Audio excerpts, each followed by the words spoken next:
लद्दाख में भारत और चीन के बीच सैन्य तनातनी रुकने का नाम नहीं ले रही है। सीमा पर लगातार हलचल बढ़ रही है। दोनों ओर से हथियारों की तैनाती भी तेजी से बढ़ाई जा रही है।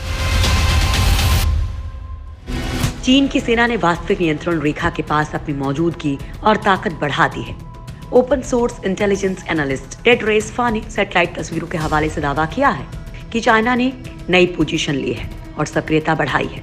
साथ ही भारत ने भी इस हिसाब से चीन के सामने तैनाती बढ़ा दी है। भारत अब चीन पर तोपे तान चुका है।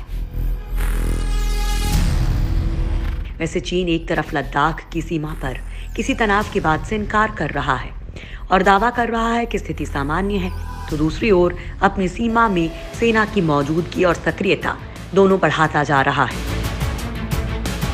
ताजा सैटेलाइट तस्वीरों से पता चल रहा है कि गोगरा इलाके में चाइना ने अपनी सेना बढ़ा भी दी है और वो ऊपर की ओर भी बढ़ने लगी है। वहीं भारत भी पूरी तरह से तैयार है और भारतीय सुरक्षा बल चाइना के ठीक सामने मुस्तैदी से तैनात है। लद्दाख में भारत के कराए निर्माण कार्यों से चाइना बौखलाया है और सेना की एक्टिविटी को बढ़ा रहा है। आमने सामने खड़ी है भारत चाइना की सेना। Open source intelligence analyst Ted रेसफा ने ताजा सैटेलाइट तस्वीरें जारी की हैं। उनके मुताबिक चाइना की सेना पीपल्स लिबरेशन आर्मी ने पैंगोंग सो और गोगरा इलाके के ठीक सामने नई पोजीशन ली है। इसे देखते हुए भारत ने यहां अपनी मौजूदा स्थिति के करीब ही और ज्यादा सुरक्षा बल बढ़ा दिया है। वहीं पैंगोंग सो में बेस एरिया से चीनी यूनिट ऊपर की ओर चढ़ रही है। संभावना है कि यहां टेंट भी लगाए गए हैं। भारत के गोगरा पोस्ट के पास चीन की पीएलए ने पोजीशन भी ली है। यहां बड़े स्तर पर एक्टिविटी चल रही है। इससे पहले शनिवार को जारी तस्वीरों में टेड रेसफा ने दावा किया था कि पीएलए भारत के गोगरा बेस से 11 किलोमीटर उत्तर पश्चिम की ओर है। इसके मुताबिक ये अब तक की सबसे बड़ी यूनिट है जिसमें कई व्हीकल ट्रक्स हैं।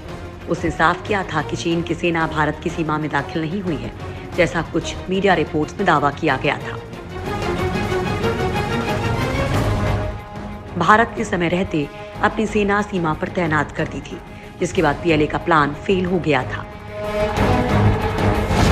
बेहद खतरनाक थे चीन के इरादे। लद्दाख में पिछले 2 से 3 सालों में भारत ने डीब्रो इलाके में जो सड़क बनाई है, उसकी वजह से चीन बेचैन हो रहा है। चीन ने एलएसी के पास करीब 5000 सैनिकों की तैनाती की हुई है। भारत ने भी वहां पर भारी मात्रा में सैन्य बल तैनात कर दिया है। गालवान घाटी एरिया में चीनी सैनिक 114 ब्रिगेड के काफी पास में मौजूद हैं। रिपोर्ट्स के मुताबिक मई के पहले हफ्ते में चीन भारतीय सीमा में ज्यादा अंदर तक घुसने की फिराक में था, लेकिन उसकी ये कोशिश बेकार हो गई। यूएस लगा रहा भारत से उम्मीद। इस वक्त भारत और चीन ही नहीं बल्कि अमेरिका की भी उसके साथ तनावपूर्ण स्थिति चल रही है। अमेरिका के राष्ट्रपति ट्रंप चीन पर जुबानी हमले करने या उसके खिलाफ कदम उठाने से भी पीछे नहीं है। चीन भी समय समय पर अपना रुख साफ कर देता है कि वो झुकने वाला नहीं है। इस बीच अमेरिका के चिंतकों और नेताओं की ऐसी राय बन रही है कि चीन के साथ कोल्ड वॉर जैसी स्थिति में भारत उसका सहयोगी साबित होगा। इसलिए अमेरिका की विदेश नीति में भारत को ऊंचा स्थान मिलना चाहिए।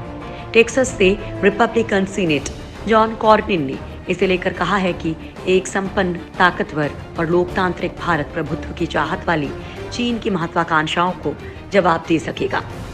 जॉन ने द वॉल स्ट्रीट जर्नल में अमेरिकी अकेडमिक वॉल्टर रसल मीड के आर्टिकल को शेयर करते हुए ऐसा कहा है। इस आर्टिकल में मीड ने कहा कि भारत को उसके ग्रोथ रेट को बढ़ाने में मदद करना अमेरिका की विदेश नीतियों के लक्ष्यों में सबसे ऊपर होना चाहिए। मीड ने तर्क दिया है कि अमेरिका ने लोकतांत्रिक देशों को अमीर बनने में मदद की और कोल्ड वॉर जीता था। अब वक्त आ गया है किसी तरीके का इस्तेमाल भारत से शुरू किया जाए। उन्होंने भारत को अमेरिका का स्वाभाविक साथी बताया है।